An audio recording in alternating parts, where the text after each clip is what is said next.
Velkommen til Hvidsand Fjernvarmes demonstrationsvideo i, hvordan I tjekker, om I har uddateret jeres hus.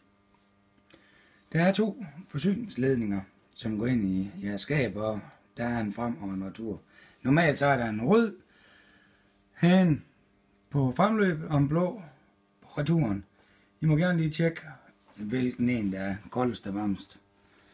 Det kan man godt vælge lige at overveje. Men i det her tilfælde, så sidder de inde i skabet.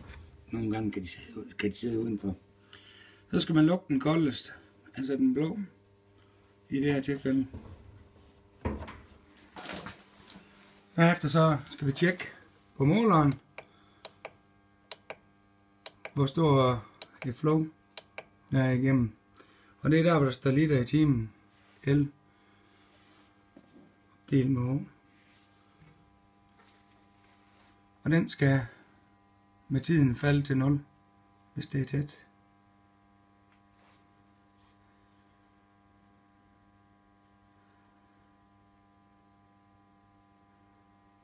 Det kan I se, det gjorde her. Så skal vi åbne igen, lige så stille for den blå, og det skal gøres lige så stille.